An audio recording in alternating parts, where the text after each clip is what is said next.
To the chief musician, a psalm of David. Hear my voice, O God, in my prayer. Preserve my life from fear of the enemy. Hide me from the secret counsel of the wicked, from the insurrection of the workers of iniquity, who whet their tongue like a sword and bend their bows to shoot their arrows, even bitter words, that they may shoot in secret at the perfect. Suddenly do they shoot at him and fear not. They encourage themselves in an evil matter. They commune of laying snares privily. They say, who shall see them? They search out iniquities. They accomplish a diligent search. Both the inward thought of every one of them and the heart is deep.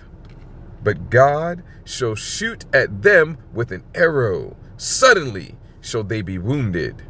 So they shall make their own tongue to fall upon themselves.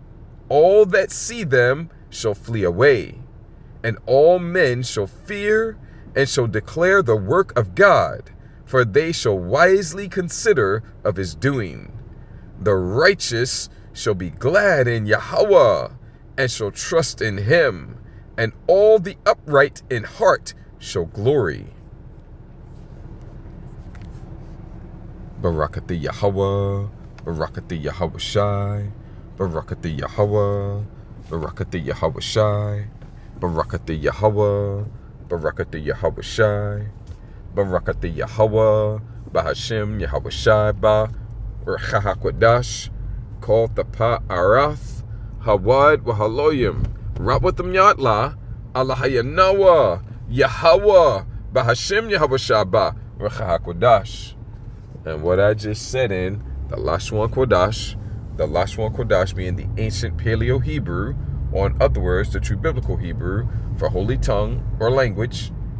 And what I just said is, all glory, honor, and praises abundantly and continuously to our power, Yahweh, the true name of our Heavenly Father, who the world ignorantly and incorrectly calls God, in the name of his only begotten Son, our Savior, our Messiah, our Deliverer, Yahweh Shai, HaMashiach, who the world ignorantly and incorrectly calls Jesus Christ, in, or in other words, through the Holy Spirit.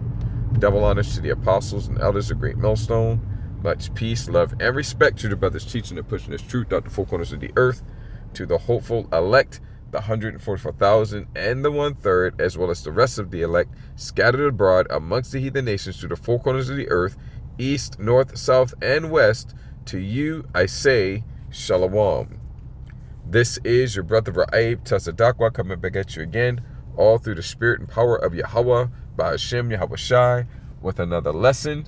Yahweh Ratazah, Yahweh willing, is going to be edifying and encouraging for you, Achim, and any that's brothers, and any Achwath, sisters, that may be listening and or watching. All right.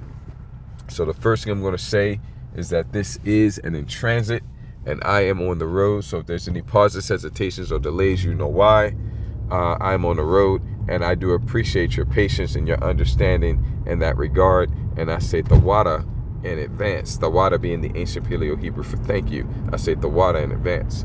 All right, now the second thing I'm gonna say, Salakia, still getting over this bug here that I'm dealing with. The second thing I'm gonna say is that this is part 20 and an ongoing lesson series. Part 19 you see up at the top of the screen there, which is this past weekend's live altar teaching, and the signs are everywhere. Okay, part 19, the live Hebrew Israelite teaching, and I did not get through, which is typically the case.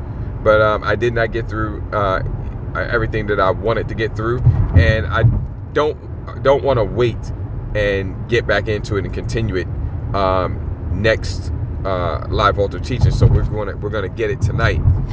Well, I have to get it tonight because this is all part of this lesson series, which this lesson series has had 3 different thumbnails now, and I'm on the road, so I'm on a curve right now.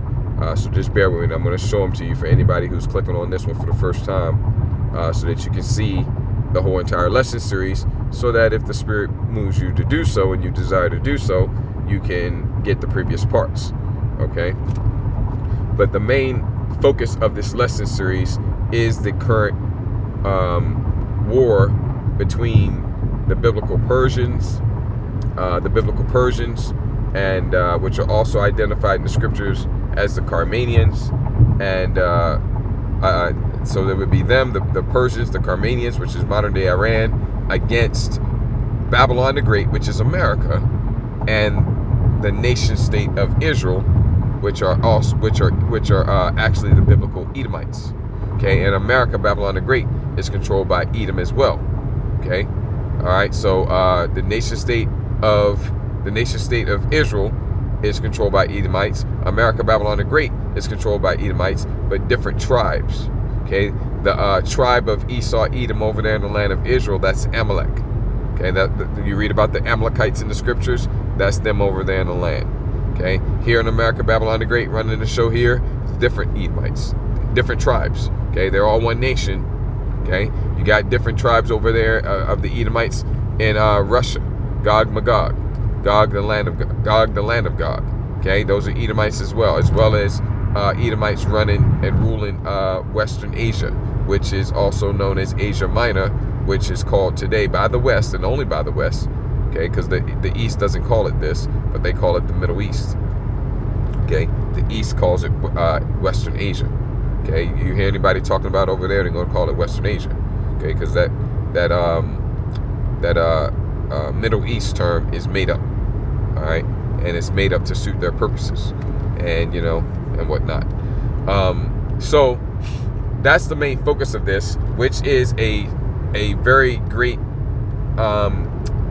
intensification, it's a very great intensification of the Third World War, which is already in progress. And so you see, we've had these two thumbnails here as well, the two that you see at the top. I switched to America's future when we got to Revelation 18, and we're still in the middle of Revelation 18. Okay, so I have been using the thumbnail that you see down at the bottom and the same title, what this means for you, since part 1. But then at part 16, I switched to America's future, and then for this live altar teaching here, I switched to this one here with the Israelite man standing in the foreground, looking at the thermonuclear destruction, which is how this is all going to end. This is how it's all going to end. And I gave you he's got a precept on the back of his t-shirt there for you, so you can go read that. Okay, that precept is talking about what he's looking at. Okay, all right. So but this is really more focusing in on the signs, which is going to bring us back to Revelation the 18th chapter when we get through it all. And when we get back to Revelation the 18th chapter, then we're going to pick back up with that other thumbnail, and we'll see what's next once we get through Revelation 18. We're on verse 7 right now. Okay, all right. So that's that. Now, so that's where we're at. And in this live altar teaching here, we were focused on the signs. I played a clip, and in that clip, it showed a number of the signs. Okay, and we got some precepts going into that. Some tornadoes, some storms. We brought out the precepts in Nahum 1 and 3. The Most High has his way in the whirlwind, which is another term for a tornado, and also in the storm. Okay, and so there was storms and there was tornadoes. There were signs in the heavens, signs on the earth. Okay, there was various different things. I can't remember them all, but we got precepts on all of that. Okay, constellations and whatnot. Okay, blood moons, all that. Okay, meteors. Okay, all of that. So we got all that, and we got the precepts going into the signs, and we wound up leaving off on the last precept we got was 2nd Ezra the 15th chapter. Salakia knows it's a little bit stuffy, and we got 2nd Ezra the 15th chapter, and we got verses 5 and 6. Then we dropped down to like verses 20 and 21, maybe even 22, because that tells everybody why our Father Yahweh is pouring out plagues such as the sword, famine, death. That's a broad category right there. And destruction, another broad category. Okay, a lot of ways to destroy things, a lot of ways to kill people, a lot of ways to bring death. Okay? So, and then that's what our Father said he's doing. And then we drop down to verses 20 and 21, 22 maybe even, to find out why. And we found out, and we got some other precepts like Zechariah 2 and 8, Zechariah 1, 14 and 15, Jeremiah 30 and 16, second Psalm. We didn't go to all of them, but I mentioned them. Revelation 13, 9 and 10, and some others. 2 Ezra 6, 54 and down. And if I didn't say Obadiah, I think I said Obadiah. But we got, we pulled these precepts out. Okay? You get to go ahead and throw in the 149th Psalm. Okay? And this is the reason why. For the Isaiah 34 and 8. For the controversy of Zion, Jeremiah 25. And like 31. 2 to 3, something like that. Maybe that might be 28. Somewhere around that. It's because of what the heathen nations of the world have done to the chosen people of our Father Yahweh, his sons and his daughters. It's for what you've done to his sons and his daughters. And what you're seeing on that thumbnail there, that Israelite man, that's AI generated. Okay, I put the precept on his t-shirt, the back of his t-shirt though. Okay, that's how this is all going to end. Very shortly. We believe in a matter of months. Okay, so we ended in that 2 Ezra 15, and the Heavenly Father, and we got the 66th Psalm, and in that 66th Psalm, it says that our Father Yahweh is terrible in his doings towards the sons of men. And we got those signs, we got the storms, we got the tornadoes, we got the whirlwind, we got all that, we got some examples of all that. But guess what? There's another great way that our Father Yahweh is terrible in his doings towards the sons of men. And we're going to get it right now with this precept, which is going to move us forward. Daniel 4 and 17. Okay? This is another way that he's terrible. This matter is by the decree of the watchers, and the demand by the word of the holy ones, to the intent that the living, talking about those that are spiritually living, right, may know that the Most High ruleth in the kingdom of men. All right? Okay, only ones that know that is the spiritual, those that are spiritually alive. Okay, those that have this truth. Okay, everybody else, even if they call themselves Christians, they're just pagan Christians, and they don't know the Most High. Okay, they don't know the Most High. They don't know His Son. Okay, and many of them are natural born heathen, not even possible. Okay, the Most High ruleth in the kingdom of men, and here's the point. And giveth it to whomsoever he will. The Most High sets up whoever he wants over the kingdom of men, meaning he makes whoever he wants the top nation on the planet. Other nations may be doing all right, but there's a top nation. And the Most High makes whoever he wants the top nation. And giveth it to whosoever he will, and setteth up over it, the kingdom of men, the basest of men. The NLT puts it this way: even to the lowliest of people. And what context would you mean lowliest? It means the lowest class. It means the most deplorable, the most despicable, the most reprehensible, the most abominable, the most vile man on the planet. Vile. That's the word used to describe this man in the book of Job. Is that Job 5? Let me show it to you real quick. Is that Job 5?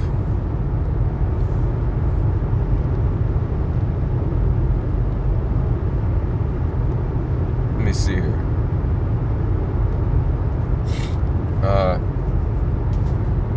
It's not Job 5. Let me see here. Let me see here.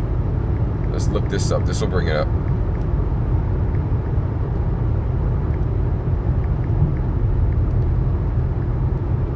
Job 30. Okay. There it is. That's the exact precept I was going to show you. It's a whole passage there. It's a whole passage, but I was just going to take you just there because this is quick. They were sons, okay, banyam. Let's go take a look at it. Make sure this is the Hebrew word banyam. Every time I've checked, it has been. Let's go and look at it. And no, this is not the first time. This is not the exception. Once again, that word, they translated to children. There's been times let me show you. It is indeed gender specific. Son, grandson, child, member of a group, son, male child, grandson, scratch C. A word cannot mean son, grandson, son, male child, grandson, and then also mean male and female. That's confusion. Scratch that. They just threw that in there. All right? But you'll see it's also been translated to son more times than it's been translated to children. And some of those times it's been translated to children. It's like some telemarketer, man. Some telemarketer or something like that. This is an odd time to be calling it telemarketer. Anyway, some of those times they translate to children. All right. Somebody wrong call or wrong number or something. Anyway, the point's made. We don't need to belabor that. Let me get out of here. Okay? They were sons of fools, yea, sons of base men. They were viler, reprehensible, okay, repulsive, disgusting, abominable than the earth. Okay? And that's this man who the Most High has put in control of the earth. Going back to the Daniel 4:17 again, he's terrible in his doings towards the sons of men. That's terrible. To put the most despicable, reprehensible, deplorable, abominable man in charge of the earth. Okay? Okay? What you think he's going to do? He's going to destroy the earth. And that's exactly what he's done. And if it wasn't for the Most High speeding up the time, he would destroy all flesh. Matthew 24:21 and 22. Okay? But let me show you the Revelation 11 and 18. Because the scripture talks about, I'm just going to get straight to the point here. I'm not going to read the whole precept. But when you read Revelation 11 and 18, down at the bottom, the last phrase, and shouldest destroy them which destroy the earth. It's time to destroy the man that's destroyed this planet. And I say man, and that's in the singular, but the man that's destroyed the planet is Esau, and Esau is a whole nation. So that makes the singular plural. You got to know that. Because sometimes Esau is spoken of, the Edomites are spoken of in the singular, and you think it's talking about one man, some antichrist, going around believing a false pagan doctrine from pagan Christianity. And you don't realize that it's talking about that one man is Esau, but Esau is a whole nation, so it's actually a plural, not a singular. Even though it's written singular, it's actually plural. Because you know how they understand it. Okay, Proverbs 4:7. See, so the Most High has given rulership of the earth to the basest man on the planet. That's who's in charge of the earth today. The so-called white man, generally speaking, who are the biblical Edomites. That's the man violent in the earth. That's the man who is the basest man on the planet. And that's the reason why the world is being run the way it is, like romper room. I don't know. Yeah, just go with romper room, man. Okay? It's being run into the ground and destroyed. And the Most High has put this man in charge. This is part of the judgment against the nations of the earth and us as well, the Israelites as well. Okay? But this is part of the judgment against the nations of the earth for what they've done to his chosen, which is us. Okay? And the Most High has put the most deplorable, despicable man in charge over the earth. And the scripture says he's ruled the nations in anger. We're probably going to get that in Isaiah 14. Even with a continual stroke. Okay? So that's judgment, man. To put the most deplorable Looney Tunes crazy Ben guy in charge of the earth and give him a big huge sword. Genesis the 27th chapter, Revelation 6 and 4. And so anybody that tries to buck up against him, he cuts him down, man. Okay? But now we're at the end, and these other nations are rising up and saying what it says in Joel the 3rd chapter, art thou become as weak as we? That's also Isaiah 14. Isaiah 14 as well. Okay? But Joel the 3rd chapter, let me show you that really quick.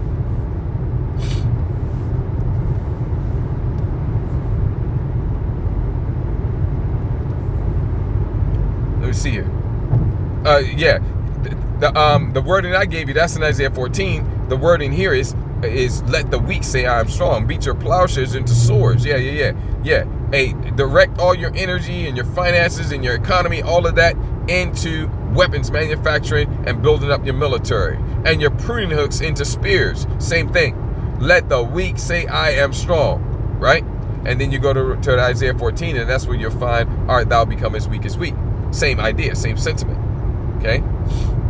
So this is what our Father Yahweh has done. He's put this man in charge of the earth. Okay? He's put this man in charge of the earth. And let's bring in Proverbs 16:4. Okay? Yahweh hath made all things for himself, yea, even the wicked for the day of evil. And we are in the day of evil. This is the evil day. And this is the time when the basest man, who's been given the keys to the earth, who's been given the reins of the earth, is going to absolutely run buck wild. He's been doing all manner of wickedness all along. Yes, no doubt, no doubt. Raping, robbing, pillaging, killing, stealing, destroying. As it says in John 10:10, St. John 10:10, the thief cometh not before to steal, kill, and destroy. He's been doing it all along. That's all he ever can do. The thief cometh not but for to steal, kill, and destroy. That's all he's ever coming to do. But now he's getting ready to do it on the grandest of scales, bar none. Okay? Because that's what he's made to do. You did pay attention, right? Yahweh hath made all things for himself, yea, even the wicked for the day of evil. He made the wicked for the evil day to do what he's doing now. And he ain't finished yet. Okay? So that's the Proverbs 16:4. And that was another one I was going to get. Let me see. The Daniel 4:17, the Proverbs 16:4. That was another one I was going to get. And it's escaping me right now. Let me see here. It's escaping me right now. But that one, it was just a redundant precept to make the point again a little stronger. But that one right there makes it. What was it though? Okay. It's escaping me, and I'm going down the road, which of course means I'm a little bit distracted. But the point is made. Okay, which brings us to with some of the examples, some more examples of what this man is doing, because it's not really getting put in the news, but there's like 80-some thousand, almost 100,000 acres of farmland in Nebraska that was on fire. I don't know if the fire's still burning, but probably with that much acreage burning, farmland, probably. I would reckon that the fire's still burning, and it's destroying this land. Okay, messing up the ecosystem. Okay, was that an accident? Well, man, that was unfortunate. Okay, no, it's no accident. Can I prove that? No, but of course it's not an accident. Haven't you been paying attention to all the things that have been done, especially out in the open since 2020, to intensify the famine that's already here? You do know that famines can be mild, right? And a mild famine, you can pretty much still find what you need. Famines can be mild, they can be moderate, they can be severe, and they can be complete and total. And this is the famine here in America, Babylon the Great, has been mild. And there's two mechanisms by which famine can come. One mechanism is a shortage of food, a shortage of water. But another mechanism is it's just out of your reach because of inflation. You can't afford it, or you can't find work. Inflation, you can't afford it. Either way, it's the same result, right? And this world is going to get a heavy dose of both together simultaneously.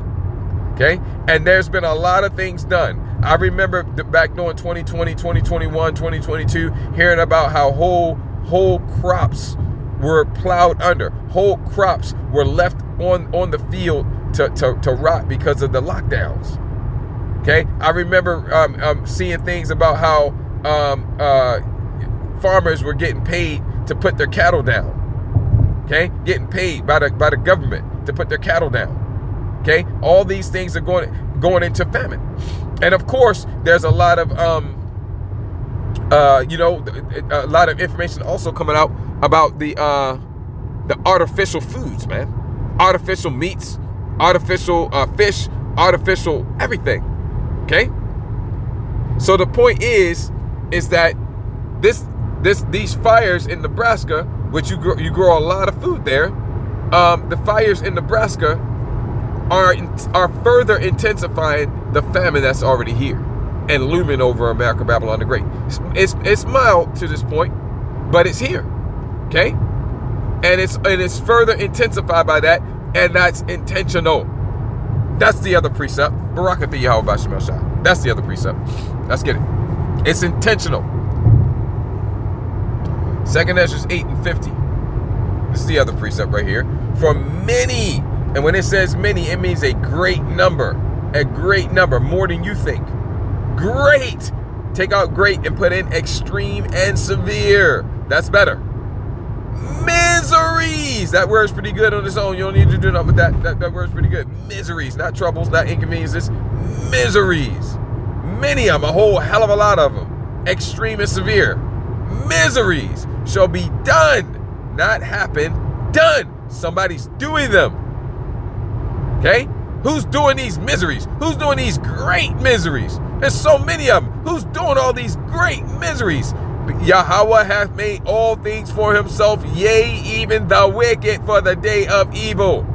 And that's the vile man. That's the base man. The biblical Edomites. The so-called white man, generally speaking.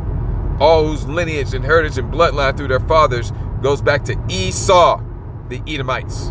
The man in control of the world today. It's been given to him by the Father. That's more of the terrible doings.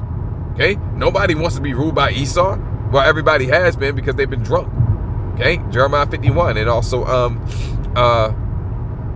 what's that? Revelation 17. Okay? But many great miseries shall be done to them. Slack, dealing with some traffic here. That in the latter times, that's the time we're in. The evil day, the latter times, that's where we're at. So dwell in the world, okay, what planet you live on, because they have walked in great pride. See, the Most High set it up for this man to rule the earth right now and do these great miseries, all right? And it's judgment, man. It's judgment. The Most High set it up this way, okay? And it's because these heathen nations in these cities of the world have walked in great pride. But the point here is somebody's doing all this. And it's Esau Edom, the goddamn devil that the Bible speaks of. Okay? And that's who's doing it. He was made for it. That's why we had to put the Proverbs 16 and 4 with the 2 Ezra 8 and 50 and use both of those to highlight and fully illuminate the Daniel 4 and 17. Okay? And so somebody on Esau Edom's payroll at his order and at his behest is burning the farmland, further intensifying the famine here. And he's doing it and he's fucking up the ecosystem because now it's destroying, when they was bringing this out, it's destroying all the microbiome, I can't remember the exact terminology, because Esau studies all this. Why does Esau, that's why we brought out the Psalms 64. Okay? I'm gonna get that. And now I'm going to make this point, okay? This right here. They encourage themselves in an evil matter. They commune of laying snares privily. They say, who shall see them? They encourage each other to do evil and plan how to set their traps in secret. Who will ever notice? Nobody's going to ever notice. I remember one of those devils was saying, not 1 in 10,000 will even be able to consider that we even did this. So in other words, hey, maybe not even 1 in 10,000, maybe 1 in 100,000 will even catch a clue of what we're doing. Okay? That's exactly what this verse is talking about. The scriptures don't lie, man. The point's in 6 though. They search out iniquities. Okay? What do you mean? They accomplish a diligent search. That's what it means. Okay? Esau, Edom, that's what they do. They don't ever make a move without really looking into things and examining things, because they're the serpent nation. All nations are likened unto beasts. Okay, even we are likened unto beasts. We're likened unto sheep in this time, but also lions, especially in the kingdom of heaven. Okay, all nations are likened unto beasts, and Esau Edom is likened unto serpents. They're also likened unto eagles as well. Okay, but less so. Primarily serpents. And what's the nature of a serpent? Is it a serpent's nature to just run up and bust up in a place? Okay? To see some prey and just pounce on it?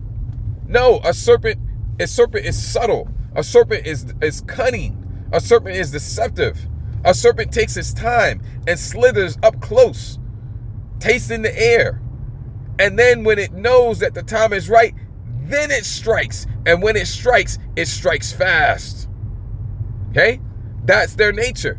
That serpent is studying everything, tracking its prey, studying its prey. Okay? Tasting the air, following the prey. Okay? And that's how Esau Edom is. They search out iniquities. They accomplish a diligent search. He's very diligent in figuring things out, studying things. Why? Why is he studying so much? Why is he looking at all these things? So that he can best know how to destroy it. Because that's what he's about. He is the harbinger of death. I'm going to read it to you in a second. Okay? They accomplish a diligent search, both the inward thought of every one of them and the heart is deep. Yeah, he gets real deep and diligent with it. Okay? So he studies the ecosystem. What makes crops grow well? Okay? And you know, what makes, okay, you're going to put the fertilizer. Okay, well, what makes the fertilizer? How does the fertilizer break down and feed and nourish the soil so that the soil is rich and vibrant and full of nutrients? Oh, okay, that's what does it. And then once he's done all his searching and studying, now he knows how to destroy it. Okay? And from what I understand, when they burning this farmland, it's messing up all the critters and creatures and bacteria and whatnot that live on the surface of the soil that helps to break down the fertilizer. Okay? The manure and whatnot. So it just sits there and rot now. Okay? He's destroying the farmland, intensifying the famine. Okay? But that's why he studies things so much. Why does Esau Edom study the human body the way he does? Well, he wanted to make money. Well, yeah, he does want to make money, but that's not. Listen, that's the peons that want to make the money. The ones that are calling the shots at the top, they don't need to make money. They're the ones that own the banks. They don't need to make no money. They already own the banks. And then even when you come down a couple of levels, they billionaires and stuff. They don't really need to make no money. That ain't the reason why is so that when they study the human body, it's for control, man. It's for control and to know how to break the human body down, because the human body is created to be very resilient and to heal itself. So now he knows, okay, this is what the human body needs to heal itself and to be healthy and whatnot.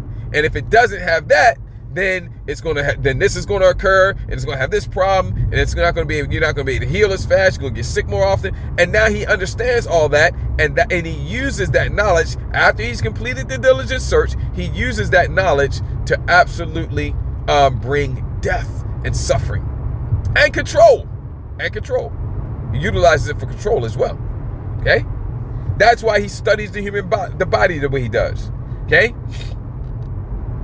Why does he study all these infections and pestilences and whatnot?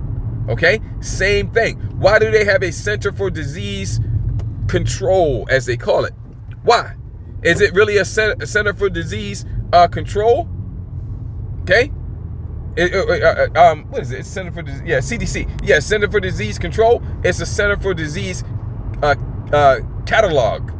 Whatever, I forget how the saying goes, but they study these diseases, man. They study these diseases and these pestilences so that they can better know how to do GoFundMe research.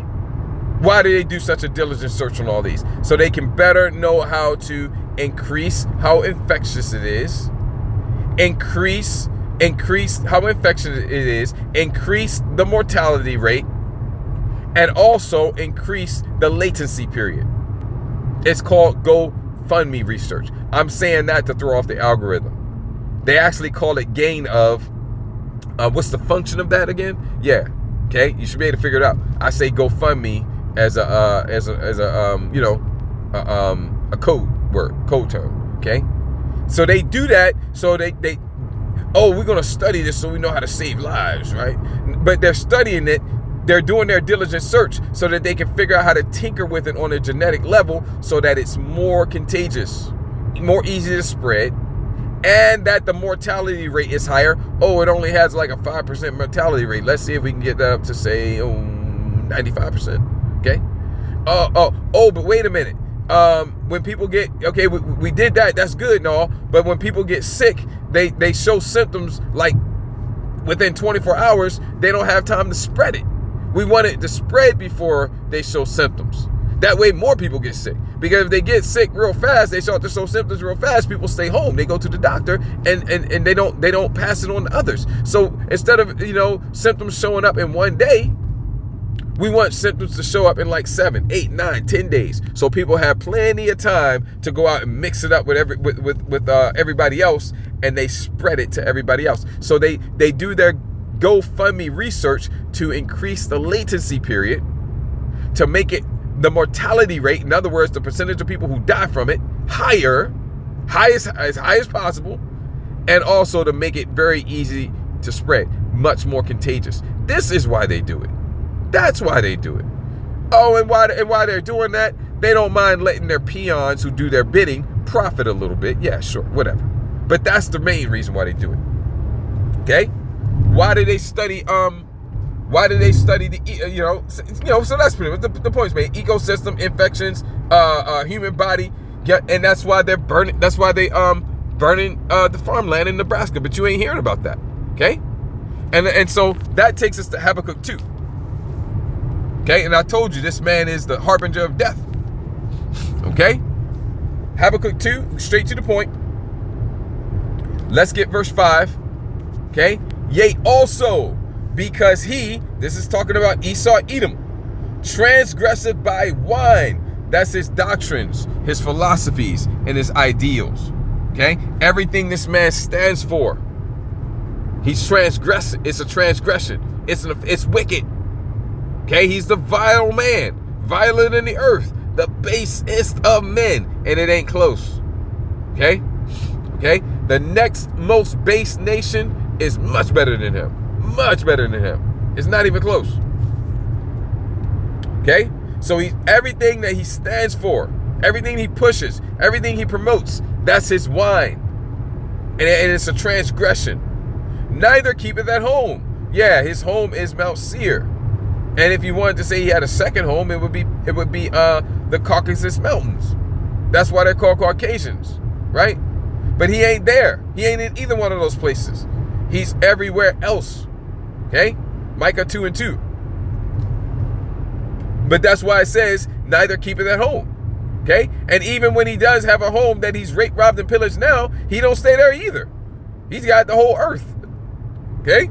Neither keep it at home. That's the reason why America, Babylon the Great has military, like 800 plus military bases all around the world. Well, minus the ones that are over there in Western Asia, because the Persians have destroyed all those or severely damaged them all. Okay, but that's because he doesn't keep it home. No other nation does that. Okay, which of course America, Babylon the Great is not the entirety of Esau Edom, but that's the capital city of the revived Roman Empire, which is run by the Edomites. Okay, who enlarges his desire as hell, the grave. No matter how many people you slay, the grave, hell, will take those bodies. Okay, let me show you. This is talking about the grave. It says hell.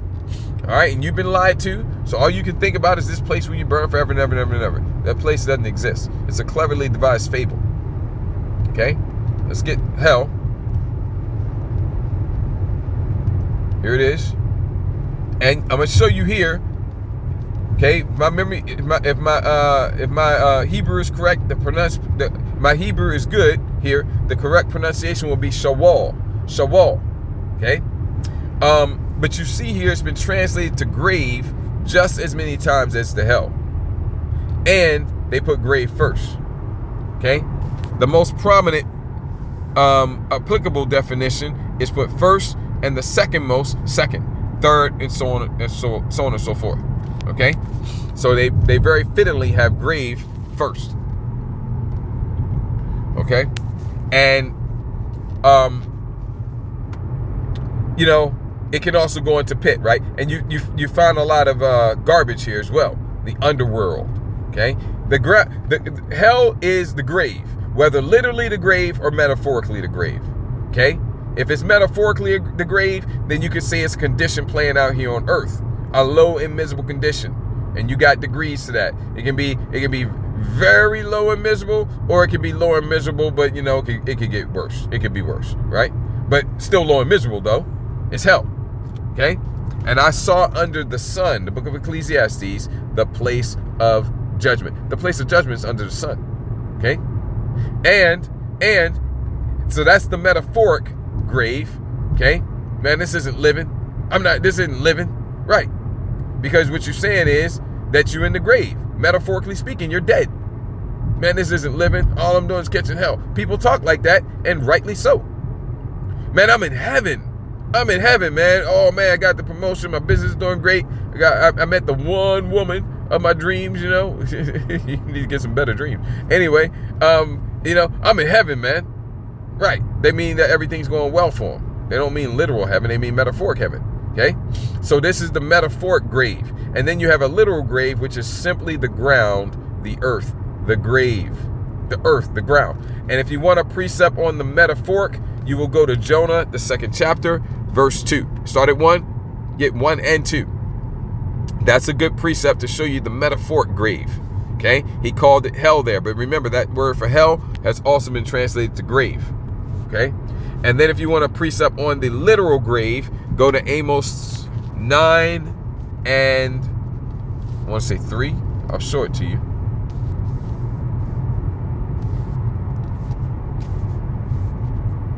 Two, 9 and 2. There it is. Though they dig into hell, it's talking about the ground, the earth. Okay? All right? Nobody's going to dig into some spiritual place where you burn forever and ever and ever, nor is anybody going to climb up into the abode of the Most High, that the spiritual realm. Though they climb up to heaven. See? Okay? That heaven is literal, but in other words, it's a literal place, but it's the metaphoric heaven, which is talking about the sky, the atmosphere. Okay?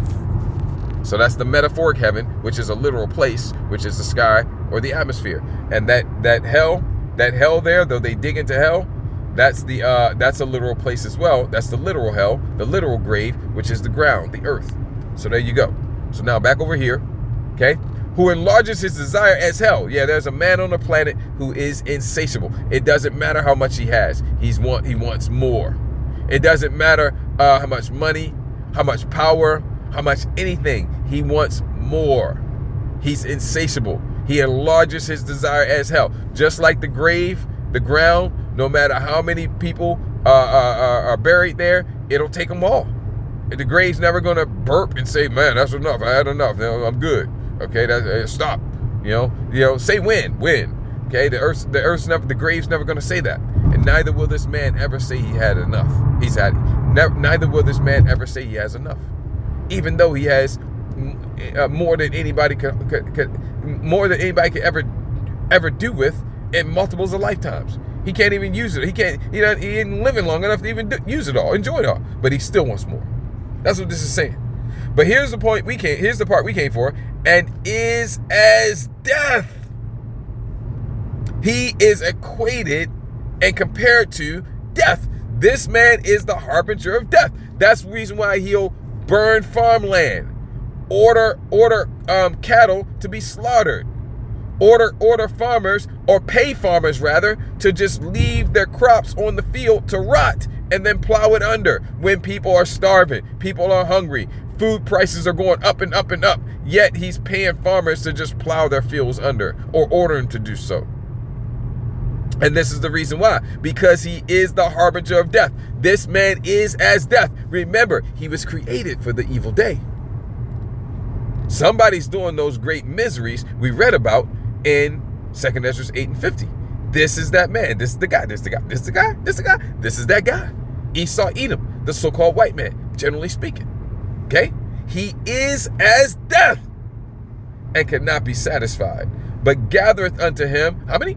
All nations, and heapeth unto him, how many? All people. See? And that's the reason why. And when he does what he do, he done a diligent search. Okay? That's the reason why. All right? So that takes us to the Psalm 64, which we pretty much got. Let me see if I want to touch on anything else in it. I think we pretty much got what we needed on that, which we'll go to Isaiah 14 to make that point.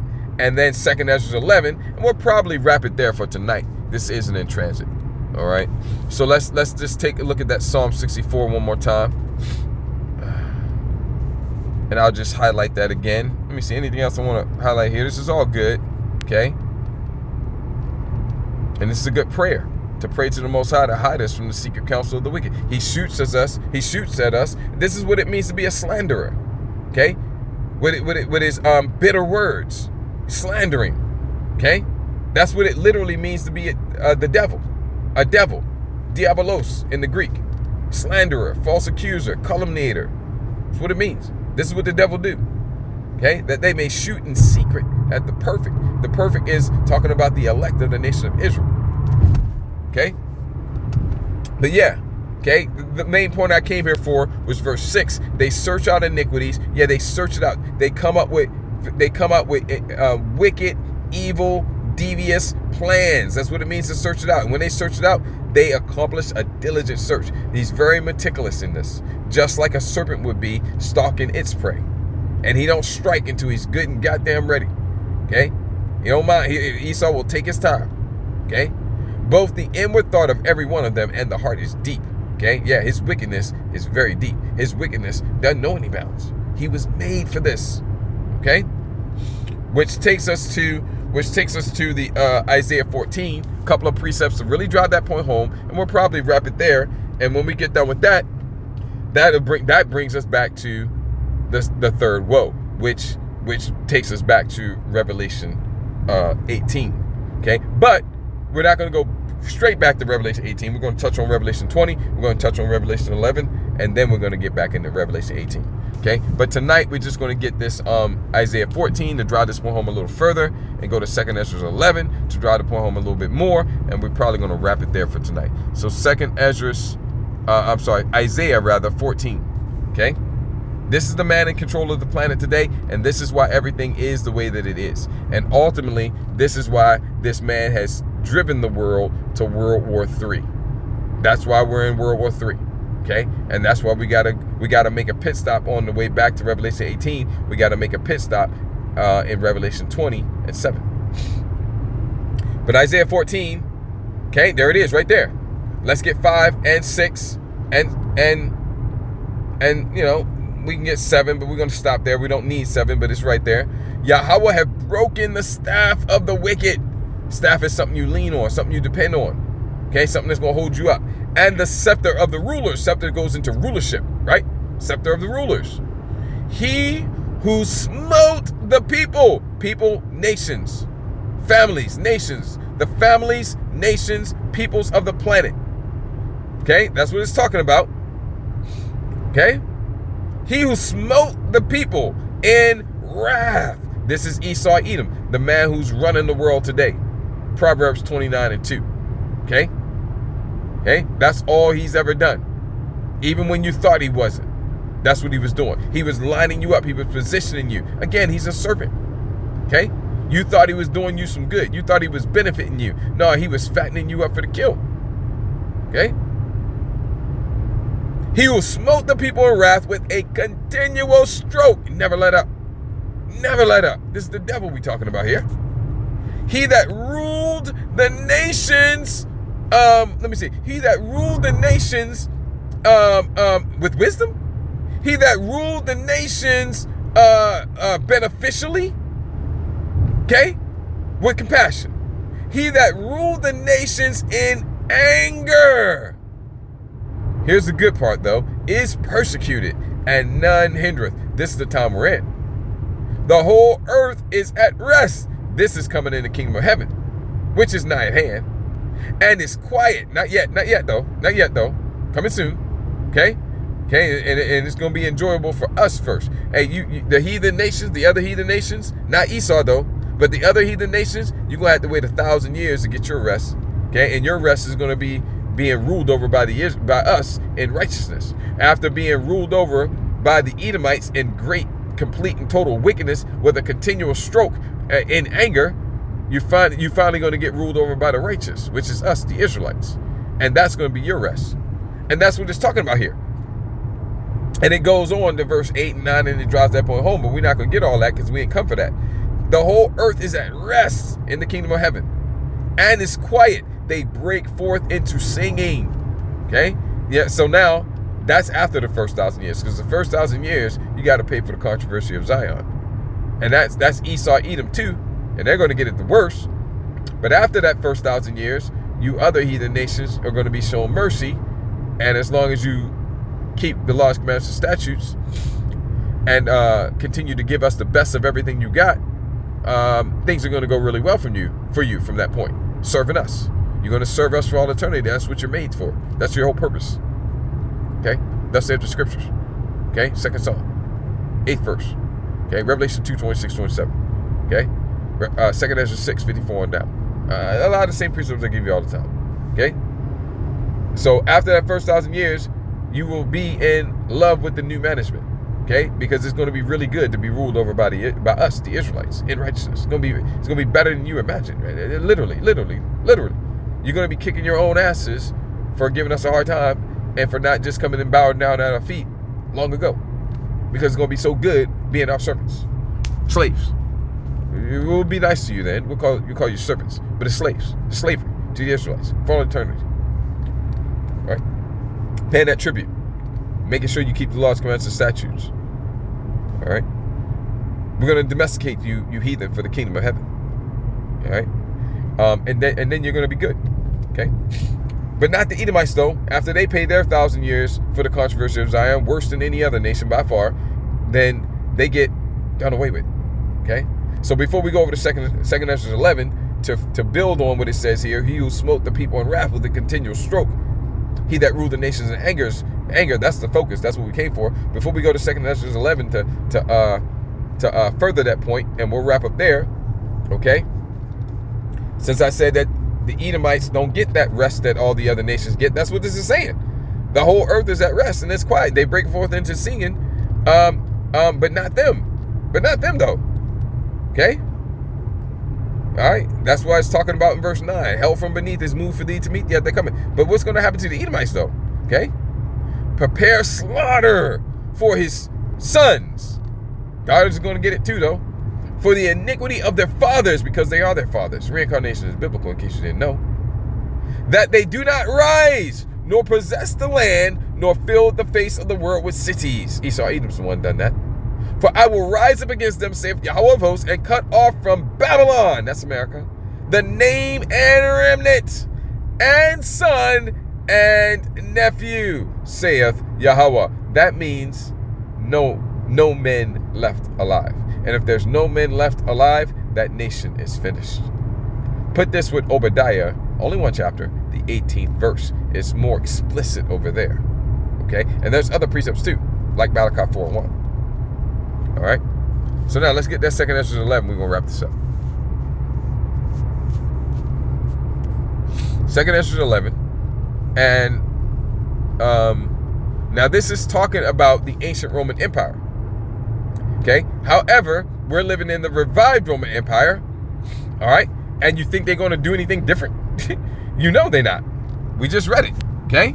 But this is talking about the ancient Roman Empire, so we can look at how they ruled back then, and we can know they ruling the same way today, but even worse. Even worse. To the max this time. To the max this time. So how did they rule back then? When they were ruling? Because the ancient Roman Empire was ruled over by Edomites. The same people are in control of the revived Roman Empire that you're living in today. Edomites. They ruled as the Greeks. They ruled as the ancient Romans, and now they're ruling as the modern day Romans. And they know that they're Rome. They know they're modern day Rome. I saw a video clip. I wish I would have recorded it, but BB not a Jew, which there's no telling if he's still alive or not. All these AI videos, I personally don't think he is, or if he is, he's all fucked up. Okay, whatever though. Okay, I just like to hear that he is. Okay, I kind of feel good about that. Okay, but anyway, he was talking to Mike Pompeo. Was it Mike Pompeo? I think it was. And he was saying, and he was calling America Rome right to his face. And Mike Pompeo was just nodding, like, yep. And he wasn't saying it in a joking fashion. He was saying it like in a legit fashion. Okay? He said something to the effect of, hey, we've had, and of course he's lying because they're not the original, they're not us, they're not the true Israelites. Okay? But he was speaking as if they are, and he was saying, look, we had some run-ins with Rome before, but now with the new Rome, and Mike Pompeo standing right there looking at him with a smile on his face, like, hey, we have a cooperation, we have an agreement, we have an understanding. And he was serious. This was not a joke. And Mike Pompeo was standing there. I think he was the Secretary of State or something like that. And he was just, yeah. And if you remember, it's about maybe 4, 5, 6 months ago, there was this big, what was it, a fad, a trend running through Hollywood where all these goofballs, all these Hollywood goofballs were doing all these skits about being fascinated with Rome. It was all over social media for a while. Okay? What were they doing, man? They were telling you to your face that they know that they're Rome and that they embrace it. They embrace it. They delight in the fact that this is Rome all over again. They know they know this is Rome. America is Rome 2.0. The capital city of the revived Roman Empire, which is worldwide. So all we got to do is just see how did the Edomites rule ancient Rome, and they ruling the modern day Roman Empire the same way, even more so, actually to the max. So how did they rule? Okay? Let me see here. Let's get 40, 41, and 42. That's all we need. And I'm gonna pause it and get that once I pull over. All right, so I pulled over. Let's get 40, 41, and 42 of 2nd Ezra 11. And let's see how the Edomites ruled the world. Not the whole planet, because the ancient Roman Empire was not worldwide. The revived Roman Empire that we're living in today, it is worldwide. But the ancient one was not worldwide. But it was regional. But let's see how they ruled the ancient Roman Empire. And the fourth came, which the fourth, right? Okay, going to the 4 beasts of Daniel, the 7th chapter. And the fourth came and overcame all the beasts that were past, and had power over the world with great fearfulness. Okay? Great fearfulness. And over the whole compass of the earth with much wicked oppression. So oppression. But not just any oppression, wicked oppression. Not just wicked oppression, much wicked oppression. And so long time dwelt he upon the earth with deceit. For the earth hast thou not judged with truth. For thou hast afflicted the meek. That's the Israelites. Thou hast hurt the peaceable. Thou hast loved liars, and destroyed the dwellings of them that brought forth fruit, and hast cast down the walls of such as did thee no harm. That's how this man ruled in the ancient Roman Empire. He ain't changed. Matter of fact, it's to the max. It's all the way now. Okay? And that's the reason why all these things are being done to the earth. And a lot of these natural disasters are not so natural either. Because he does. And it's open information, man. Experts are going on national television, all kinds of different various platforms. Heads of states are even talking about it. They had a treaty, man. What they call it? The Enmod Treaty. Okay? I want to say it was in 1976 they drafted it. Was it 1976? Yeah, 1976 they drafted it. And then in 1978, I want to say it was 1976 and 1978. 1978, the United Nations ratified this Enmod Treaty. Do you know what Enmod stands for? En stands for environmental. Mod stands for modification. They entered into an environmental modification treaty. And the premise of the treaty was they were agreeing not to use weather modification technology against each other to wage warfare. But it doesn't exist, though. That's a conspiracy theory. Well, then why the hell they have this treaty? And if they had the treaty, then that must have meant it was effective enough back then to even have the treaty, which means they have been doing it for a long time. Since World War, I think they were doing beta testing in World War II. Yep. Okay. And this is public information. This is public knowledge. Okay. While on one hand, it's all in the official writings. It's discussed on Capitol Hill. That's on one hand. But then on the other hand, anytime anybody brings it up, they say, but it's in the official documents. It's acknowledged on Capitol Hill. It's acknowledged in the government. But if you talk about it, conspiracy theory. Which if you dumb enough to believe that, then go ahead. Because it's official, man. It's official. Okay? And they've had the capability to do that long ago. How much more advanced is it today? Hurricanes, earthquakes, probably tornadoes. I don't see why not. All right. This storm that we did, that ice snowstorm that just swept through the heart of America, Babylon the Great, a couple of months back, that was geoengineered. All kinds of experts coming out saying it. This is completely and totally unnatural. Okay, looking at the metrics and all that, and the data for the atmosphere and all that.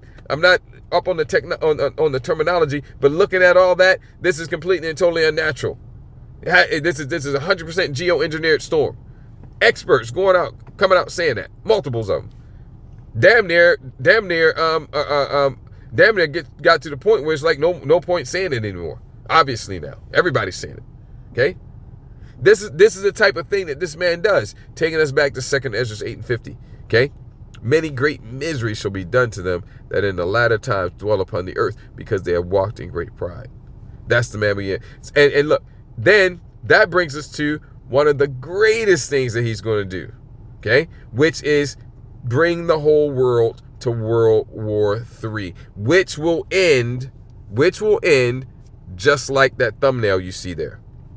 The thermonuclear destruction written of by the Apostle Peter in 2 Peter 3:10-12. So that's where we're going to continue on. And like I said, we're going to get Revelation 20. We're going to get Revelation 11. And then we're back into Revelation 18, which is all about the destruction of America, Babylon the Great by thermonuclear fire. Because that's what it's going to look like.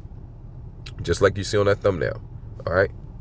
So that's it for now. We'll go ahead and wrap up there for tonight. And we'll pick back up with the Revelation 20, Revelation 11, and back into Revelation 18. And we'll continue this lesson series. But so with that, I'm going to go ahead and wrap this up. Before I do, want to give all glory, honor, and praises to Yahweh, Bahashim, Yahweh Shabbat, Recha Kodash. Double honors to the apostles and elders of Great Millstone. Much peace, love, respect to the brothers teaching prisoners truth throughout the four corners of the earth. Adawan Radazaz, that's what's edifying and encouraging to you, Achim, and any Achwaf that may be listening and or watching. Ayashmi Akwana, Azayim Lashemai Shemai. Let him who has ears to hear. Kwam Yesharala, Baba Kusha Abai Baba Etha, Wakal Adawam. Shalom Lahabachayim, peace to the elect. Shalom.